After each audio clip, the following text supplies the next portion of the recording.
Okay, the topic that we will cover in this lecture is Introduction to the Basics of Project Management, followed by an introduction to the basics of office management. So, project management requires that you understand the delivery approaches of projects. As we discussed yesterday in the construction documents, you also need to understand the delivery approach that the owner intends to adopt, so that you prepare your working drawings and construction documents according to that. So they affect the delivery approaches, they affect your packaging of the construction documents.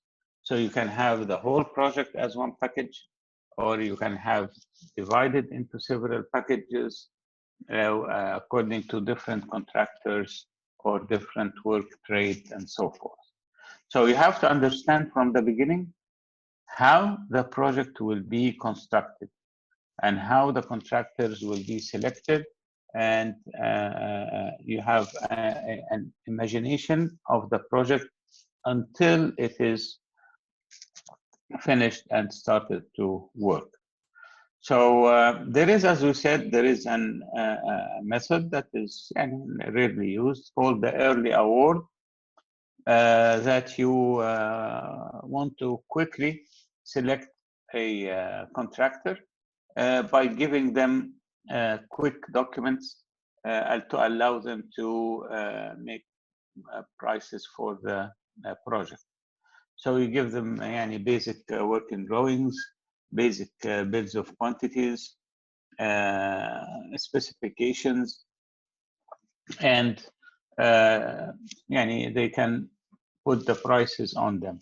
These are not usually the construction documents that will be followed during the construction. After they make this early pricing, you start to make your working drawings properly, and the specifications and bills of quantities and so forth. So the approach is important for the owner and the contractor to understand how they work. Sometimes you will find yourself designing for the contractor. The contractor himself is the owner, or the owner is a contractor. So in that case, you need also to understand how you deal with the documents and specifications. The usual method is called design bid build. Design bid build is the traditional method where you do your design, working drawings, specifications, bills of quantities, contract documents, and then you make a bid for the project. You receive a number of contractors, 10, 20, 30, whatever. They submit their bids, and then you select one of them based on price, or based on qualifications, or based on criteria. Sometimes we ask them to provide their CVs, their technical background, their manpower, to make sure that they can do this project. So this is the traditional way of design of project delivery: design, bid, build. Sometimes you have multiple prime contracts. So suppose it's a very big site, a compound or touristic village, or a park or something, office park. So maybe you will need to divide the area into several prime contracts. So each contractor will take several buildings to construct. So in that case, as a designer, you need to imagine how to divide the packaging or the project into several pieces. Sometimes if the project is very big, the owner selects to to get a construction manager to manage the work. So they need to understand the scope of the project and how big it is. So they need some documents. And as we said, there is also the design build entities that take the project from design to building to submission. And they also need different types of drawings. The other types, as we said, the early award or the fast track. So this is the typical relationship between the owner and the architect. And here you need to provide a design contract. So before you start any work, you have to provide a design, to have a design contract with the owner so that you work according to certain requirements and payments. And so you have your rights and the rights of the owner guaranteed. So you get your consultants, and the owner, as we said, is a contractor. So he is a contractor. So he wants you to provide the documents that he would use to assign his subcontractors that he wants to get for the project. So in that case, your relationship is with the owner only, but the owner himself is a contractor. Design bid build, as you said, this is the traditional method that you provide construction documents to different bidders, and they submit their bids, and you select the lowest price or most appropriate contractor. So this is the traditional way that most projects follow. The problem with design bid build is that it wastes a lot of time. You have to finish the design, the working drawings, the specifications, the bids of quantities, and until you get the bidding and the contract.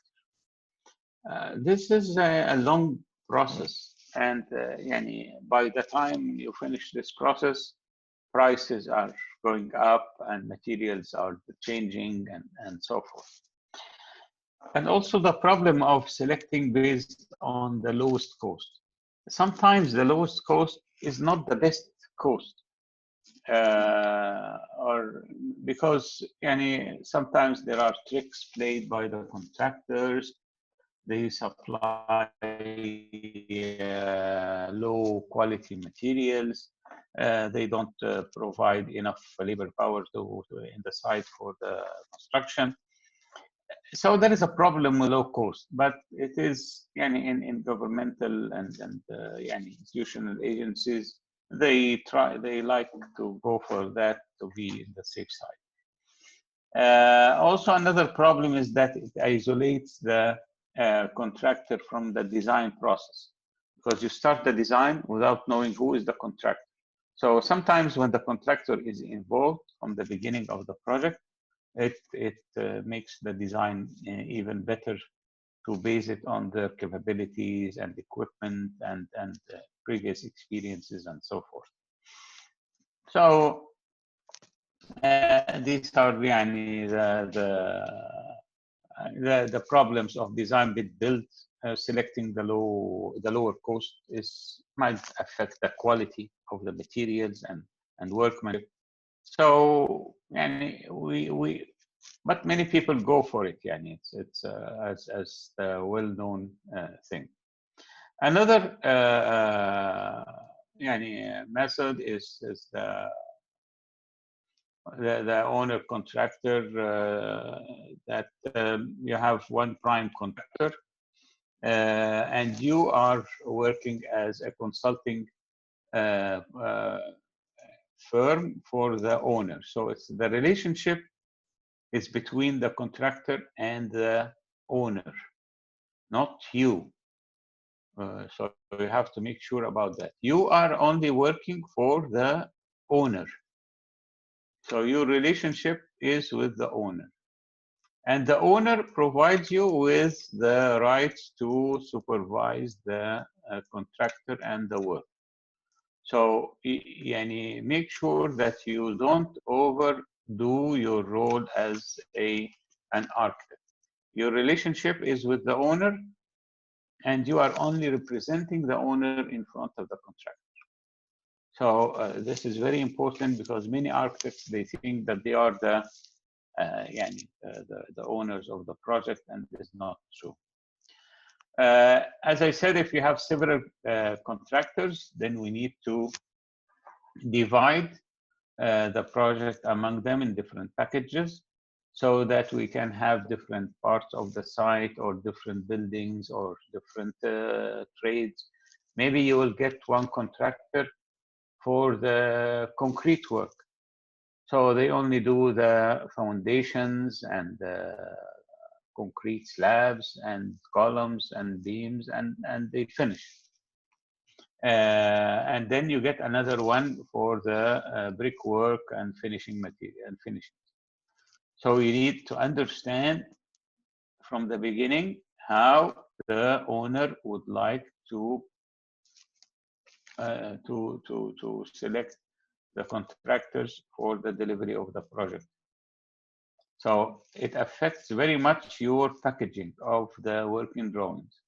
So before you start construction documents, you have to communicate with the owner and make sure that he knows the delivery approach, and make, as I said, everything in writing.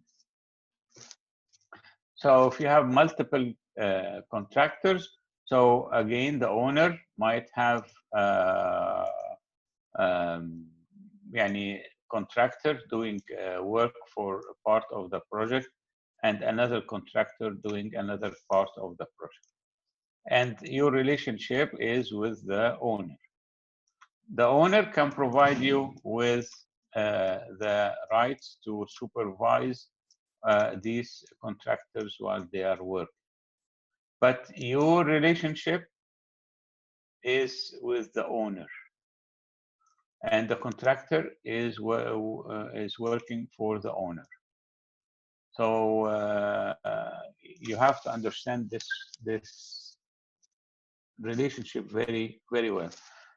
You will get your consultants to do the work for you.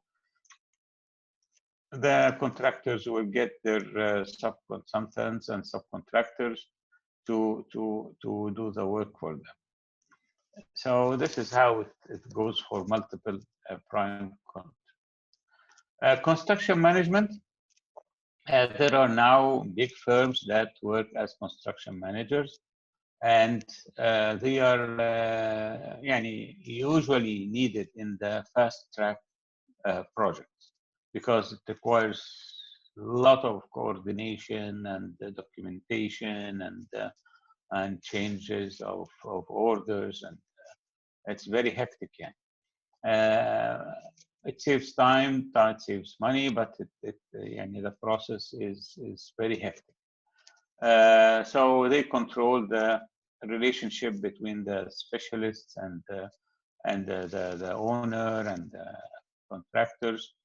And in the beginning, they are selected based on what you call scope documents of the project and the work involved and so forth. So scope documents are incomplete but sufficiently developed documents that indicate materials, qualities, before construction documents are fully developed. This allows you to select the project manager and early award. So the owner then assigns a construction manager that he runs the show with the design professional and the contractor. So he controls all the different activities between the different parties. you as an office might grow up and include project management within your office. So you can be a design professional and construction manager. And this is also available in different firms. As we said, there are any small firms that work as design build. So they design and then they actually construct the project. They work as contractors. And you will find this is very common in interior design or interior finishings and many young architects, they work as design build firms. So it's a company that has one or two different disciplines and designer and contractor, and they work together to make the project. طبعا in that case the construction documents are not very developed and detailed. We only produce what you call pricing documents that allows you to to express your ideas to the client and provide them with prices of what you are going to do. And the team is doing both the design and construction, and it's a very formal process in that. The nice thing is that it saves coordination, and it might not save money a lot, but it saves time and coordination efforts because everything is done within one entity. So, but there is also an ethical dilemma of being a designer and being a contractor. How much quality and quantity will be sacrificed in the making of the project? So it has its pros and cons. So the contractor will hire the design professional. So in that case, the owner will have only one design and construction contract with the contractor, and then the contractor will hire the design professional. طبعا there is a problem of contractors hiring design professionals because they will have an overhand on the professional, and they can reduce the quality and prices and so forth. Every delivery approach has its positives and negatives. Nothing is perfect. Fast track is good. It saves time, it saves money, but it requires a lot of coordination. And it saves money on the long run, not the short run. So maybe during construction, it might cost more, but on the long run, it might allow the project to start early. So as we said yesterday, the fast track, you start construction parallel to the preparation of the construction documents that you have. Okay, now we'll quickly go over the office management. We talked about the project management, but what about the office management?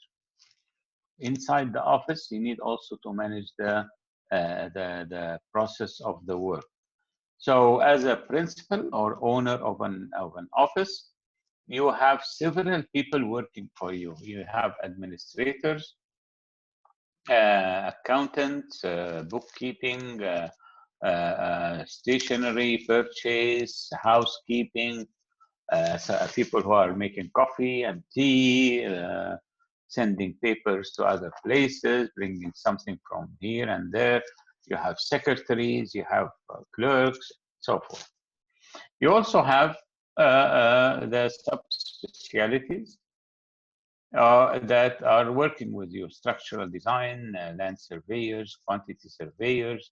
So all these are people from different other disciplines who work for you. You can also have your design team. This is the architectural design team that develops the design and concept design, working drawings, construction documents, and so forth. You can have senior architects, project architect, assistant architect, junior architect, draftsman, trainee. Someone you expect to start as a junior architect in an office and get your way up in the ladder. You have to understand what is going on as inshallah as a principal of the office, and how what is the role of each one working. طبعا the hectic relationship with the contractor will consume most of the time of your office. Everyone, the architect, the owner, and the contractor, they have different interests and they have different requirements. So you have to make sure that you coordinate the relationship between the three entities in a good way. So as an architect, you are working for the owner. You provide them with advices during the planning and strategy stage, the design stage and implementation, the operation and management. So you can provide the owner with services at any of these levels of the work, from the selection of site and program all the way to the operation and evaluation and advertisement and running of the project. So the architect is not only a designer. The architect can do more than 100 jobs, depending on your interest, what you want to focus on. And this is very important for your future, that you have an image, you have a specialization, you have something that you are known about. Don't just be a regular art. As they say in the US, a man of all trade is a man of no trade. Try to find yourself a niche or a specialization that people know that this person, oh, this person is specialized in acoustics. This person is specialized in lighting. This person is specialized in landscaping. This person is specialized in quantity surveying. There are hundreds of jobs that architects do. And no one architect can do everything. There must be specialization in the field. So the architect practices different things, and the main issue of design is important, but it's not the only thing that we do. So our activities, they involve organization, management, documentation, delivery process, site supervision, many things. We do not only do design. So if you look what architects do in the office, they work on drawings, they look for information, they are in meetings, discussions and verbal communication. They send and receive letters, they think sometimes, they do other things. So the time of the architect is divided between different activities here. So usually this is the distribution of the architect time in the office. between drawing, looking for information, discussions, writing, thinking, and other things during their work. Drawing. Doctor, Yes. in the previous diagram, there is the last part, MISC. What does it mean? Miscellaneous. Yani other things they do. Oh, okay. They do miscellaneous things. Yani, they might go and get some coffee and come back. They might go get some sandwich. They might eat. Yani other things related to the work. So what do we do when we draw? We spend like 19% of our time in the drawing, measuring, selecting colors, erasing, searching for pencil, sharpening the pencil. So there are many activities that are monitored by the architect that they do during the time. So important part of the work of the architect is meetings, discussions, and verbal communication.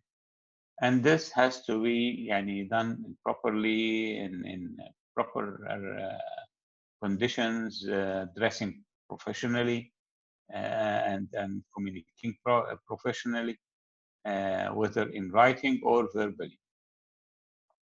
Writing letters, writing emails, writing reports is extremely important. As much as you do drawings, you spend a lot of time writing, reading, approving, preparing, and so forth. Unfortunately, thinking only takes 10% of our time. And the rest of the time we spend doing other things. But sitting like you do in the studio with your papers and pencils and colors and think about the design, this is not what we do all the time. 90% of the time, you are not designing, you are not thinking, you are not creating. You are doing office work. This is the reality of the profession. We don't do design all the time. So you have to understand the culture of the office. How is it going? And miscellaneous things, as some people just walk around, talk personally to someone, get some coffee, and so forth. So as you said, the budget of the project is typically divided on the construction documents, takes the 40%. So that's why this part is the most important, the construction, the bidding, the construction phase. This is the most important part that creates revenue for the office. The design creates, if we are lucky, creates 25% of the revenue. That's why offices are more concerned about this part, about the construction documents and the bidding and construction phase, because this is where they get most of their money from. Okay, so that's the end of this lecture. And inshallah, we'll take